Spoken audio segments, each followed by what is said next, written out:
नमस्कार दोस्तों, स्वागत है आप सभी का हमारे इस चैनल सनातन ज्ञान गंगा पर। दोस्तों, अगर आप जीवन में कुछ नया सीखना चाहते हैं तो इस चैनल को सब्सक्राइब जरूर करें। श्री शिवाय नमस्तुभ्यम। हर हर महादेव।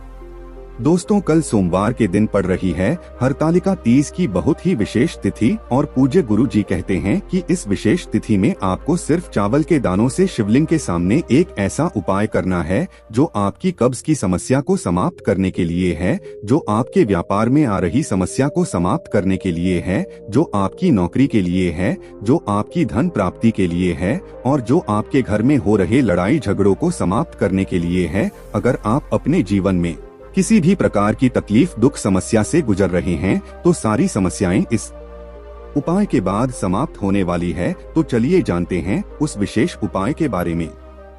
लेकिन उससे पहले अगर आप भोलेनाथ जी को सच्चे दिल से मानते हो तो इस वीडियो को लाइक करें और चैनल को सब्सक्राइब करके कमेंट में हर हर महादेव जरूर लिखें।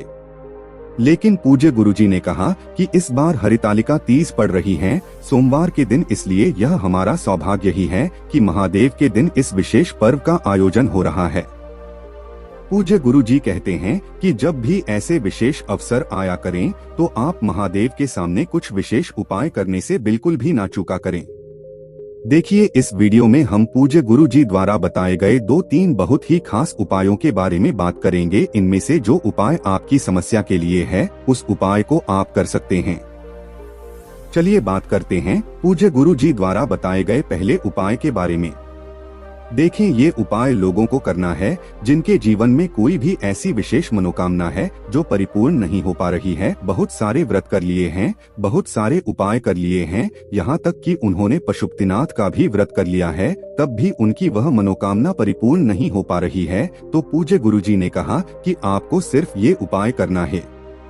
देखिए, इस उपाय के लिए आपको सिर्फ एक बेलपत्र ले लेनी है। बेलपत्र आप जो भी लेंगे वह कहीं से कटी फटी नहीं होनी चाहिए और बेलपत्र की डंडी के आखिर में जो दूत होती है यानी जो डंठल होता है वह भी नहीं होना चाहिए। अगर आपके पास बेलपत्र नहीं है तो शिवलिंग के ऊपर चढ़ी हुई बेलपत्र को उठाकर जल से शुद्ध के फिर आप उसका भी इस्तेमाल कर सकते हैं।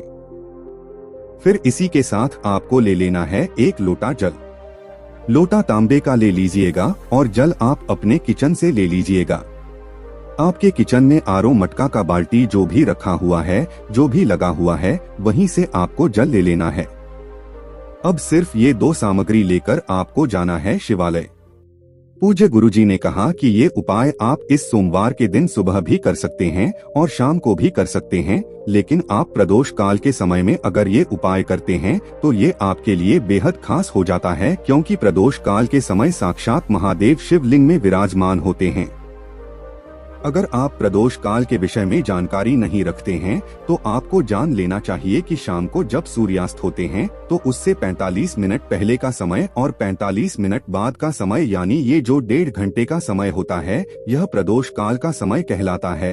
और अगर आप इस समय ये उपाय करते हैं तो यह आपके लिए बेहद लाभकारी होता है। अब शिवालय पहुंचकर सबसे पहले आप जो एक बेल पत्र लेकर आए हैं उसको आप अपने हाथ में रखिए। आप अपने दाहिने हाथ की हथेली में बेलपत्र को रखिए और महादेव से प्रार्थना कर लीजिए। आपकी जो भी मनोकामना है, हो सकता है आप अपने व्यापार को बढ़ाने के लिए ये उपाय कर रहे हैं, या फिर हो सकता है आप अपनी नौकरी में इंटरव्यू देने जा रहे हैं, या फिर एग्जाम में बैठने जा रहे हैं तो उसमें सफल होने के लिए यू उपाय कर रहे हैं, या फिर आप अपना मकान कहीं ले रहे हो, जमीन कहीं पर ले रहे हो तो उसके लिए ये उपाय कर रहे हैं, या फिर आप अपने विवाह के लिए ये उपाय कर रहे हैं। आपकी किसी भी प्रकार की मनोकामना है जिसके लिए आप यह उपाय कर रहे हैं तो उस मनोकामना का स्मरण कर लीजिए और फिर यह एक बेल पत्र आप माता अशोक सुंदरी वाले स्थान पर समर्पित कर देंगे।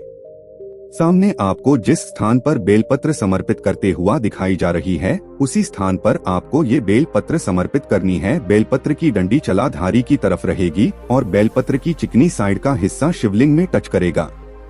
फिर इसके बाद आपके पास जो एक लोटा जल है उस जल को थोड़ा सा आप इसी बेलपत्र के ऊपर समर्पित कर देंगे और श्री शिवाय नमस्तुभ्यम मंत्र का स्मरण कर लेंगे। फिर थोड़ा सा जल आप शिवलिंग के चारों तरफ समर्पित करते हुए यानी माता पार्वती के हस्त कमल में चारों तरफ समर्पित करते हुए फिर पूरा जल आप शिवलिंग के ऊपर धीरे धीरे समर्पित करते जाएंगे और लगातार शिव महापुराण के मूल मंत्र श्री शिवाय नमस्तुभ्यम का स्मरण करते जाएंगे। पूज्य गुरुजी ने कहा कि जल आपको इतने धीरे समर्पित करना है कि जल समर्पित करते करते आप कम से कम 11 बार श्री शिवाय नमस्तुभ्यम या फिर ओम नमः शिवाय मंत्र का जाप जरूर कर लें। गुरुजी ने कहा कि अगर हम इस विशेष उपाय कोई सोमवार के विशेष पर्व में करते हैं तो हम आपको यकीन दिलाते हैं कि आपकी कैसी ही मनोकामना हो, चाहे कितनी भी बड़ी मनोकामना हो, अगर आप पूरे दिल से पूरे भाव से ये उपाय करते हैं तो महादेव आपकी मनोकामना को बहुत ही जल्द परिपूर्ण कर देते हैं। अब इसके बाद बात करते हैं पूज्य गुरुजी द्वारा बताए गए दूसरे खास उपाय के बारे में। देखें, ये उपाय उन लोगों को करना है जिनके जीवन में किसी भी प्रकार की धन से संबंधित परेशानी चल रही है। देखें, इस उपाय के लिए पूज्य गुरुजी ने कहा कि आपको सिर्फ एक लोटा जल ले लेना है। लोटा तांबे का ले लीजिएगा और उसमें जल आप अपने किचन से ले लीजिएगा और इसी के साथ आपको ले लेना है 108 चावल के दाने। देखें, चावल के दाने जो भी आप लेंगे वह कहीं से टूटे हुए नहीं होने चाहिए, खंडित नहीं होने चाहिए। यह चावल के दाने पूर्ण होने चाहिए। देखें, अब आपको ये सिर्फ 2 सामग्री लेकर शिवालय पहुंच जाना है। पूज्य गुरुजी ने कहा कि ये उपाय भी आप चाहें तो सुबह कर लें या फिर शाम को कर लें। अगर आप शाम को करते हैं तो कोशिश करिएगा कि प्रदोष काल में कर लें, क्योंकि प्रदोष काल का समय सबसे उपयुक्त होता है कोई भी उपाय करने के लिए। अब शिवालय पहुंचकर सबसे पहले आप जो 108 चावल के दाने लेकर गए हैं उन चावल के दानों को एक एक करके माता अशोक सुंदरी वाले स्थान पर समर्पित कर देंगे। अभी जो आपको स्थान दिखाया गया था जहां पर आपने एक बेलपत्र समर्पित की थी, उसी स्थान पर आपको एक एक चावल का दाना समर्पित करते जाना है और एक एक बार श्री शिवाय नमस्तुभ्यम मंत्र का स्मरण करते जाना है। पूज्य गुरुजी ने कहा कि आपको 108 चावल के दाने के करके समर्पित कर देना है और 108 बार श्री शिवाय नमस्तुभ्यम मंत्र का स्मरण कर लेना है। फिर इसके बाद आपके जीवन में धन की जो समस्या चल रही है उस समस्या को दूर करने की आप महादेव से प्रार्थना कर लीजिए। फिर आप जो एक लोटा जल लेकर गए हैं उसे एक लोटा जल को धीरे धीरे शिवलिंग के ऊपर समर्पित करते जाइए और ओम नमः शिवाय या फिर श्री शिवाय नमस्तुभ्यम मंत्र का स्मरण करते जाइए। जल साबित करने के बाद फिर वही शिवलिंग के सामने बैठकर थोड़ी देर श्री शिवाय नमस्तुभ्यम मंत्र का स्मरण करिए और वापस अपने घर आ जाइए। पूज्य जी ने कहा कि अगर हम इस हरितालिका तीज की विशेष तिथि में ये उपाय करते हैं तो माता अशोक सुंदरी की कृपा से महादेव हमारे जीवन में धन धान्य की वृद्धि करते हैं और हमारी जो भी दरिद्रता या दुर्भाग्य जो भी हमारे जीवन में बना हुआ है उसका हमेशा के लिए अंत हो जाता है और हमें भी सुख समृद्धि तथा वैभव की प्राप्ति होती है। अब इसके बाद बात करते हैं पूज्य गुरु जी द्वारा बताए गए तीसरे सबसे खास उपाय के बारे में। ये उपाय भी आपके जीवन से सारे संकटों को समाप्त करने वाला है, सारी परेशानियों को समाप्त करने वाला है। आपके जीवन में जितने भी कष्ट चलने उनको दूर करके आपको सुख समृद्धि तथा वैभव की प्राप्ति कर पाएगा और आपके जीवन से कर से समाप्त करके धन की प्राप्ति आपको करवाता है। तो चलिए जानते हैं इस उपाय के बारे में। इस उपाय के लिए आपको एक लोटा जल ले लेना, फिर इसी के साथ आपको लेने हैं चावल के कुछ दाने। देखें, चावल के दाने आप जो लेंगे उनमें थोड़ा सा पहले जल डाल लीजिएगा और इनको पीस लीजिएगा। इनको आप चाहे तो सिलवट में पीस लीजिए और आप चाहे तो मिक्सी में पीस लीजिए। इन चावलों को पीसकर इसका लेप तैयार कर लीजिएगा और सबसे आखिर में आपको लेनी है थोड़ी सी शुद्ध हल्दी। शुद्ध हल्दी आप ले लीजिएगा और ये सारी सामग्री लेकर आपको पहुंच जाना है किसी भी वट वृक्ष के नीचे। देखिए, आप चावल पिसा हुआ लेकर गए हैं और जो हल्दी लेकर गए हैं उन दोनों सामग्रियों को इसी एक लोटा जल में डाल लीजिए और बटकेश्वर महादेव का स्मरण करते हुए कि उनका स्मरण करते हुए आप ये जल बट के वृक्ष की जो जड़ होती है उसके समीप में समर्पित कर दीजिए और आपकी जो भी समस्या है उस समस्या को दूर करने के लिए आप बटकेश्वर महादेव से प्रार्थना कर लीजिए। फिर वापस अपने घर आ जाइए।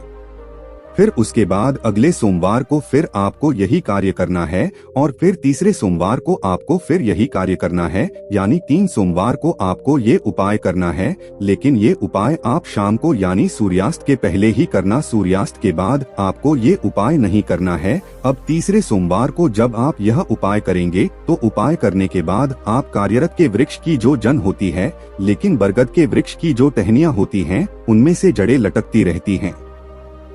इन्हीं जनक को आप थोड़ा सा तोड़ लेंगे, जड़ का एक छोटा सा हिस्सा तोड़ लेंगे। आप किसी भी प्रकार से तोड़कर फिर इसे वापस अपने घर ले आएंगे और इसे आप चाहें तो अपने ताबीज में बांधकर गले में धारण कर सकते हैं, या फिर इसे आप अपने धन रखने वाली अलमारी में रख सकते हैं, या फिर इसे आप अपने भगवान की अलमारी में रख सकते हैं, और या फिर इसे आप अपने हाथ में बांध सकते हैं। पूज्य गुरुजी ने कहा कि इसे आप 3 महीने तक इन्हीं स्थानों पर चाहे रखा रहने दीजिए और चाहे गले या हाथ में धारण कर लीजिए और वर्त केसर महादेव से प्रार्थना कर लीजिए कि आपके जीवन में जो समस्या चल रही है वो समस्या महादेव बहुत ही जल्द से समाप्त करते हैं। अगर आप ऐसा महीने तक करते हैं तो पूज्य जी ने कहा कि हम आपको यकीन दिलाते हैं कि आपके जीवन से उस समस्या का हमेशा के लिए समाधान हो जाएगा, और अगर आप कर्ज से परेशान हैं तो आपका कर्ज भी बहुत ही शीघ्रता से समाप्त हो जाएगा। दोस्तों, आज के लिए बस इतना ही। मिलते हैं एक और ज्ञानवर्धक वीडियो के साथ। धन्यवाद।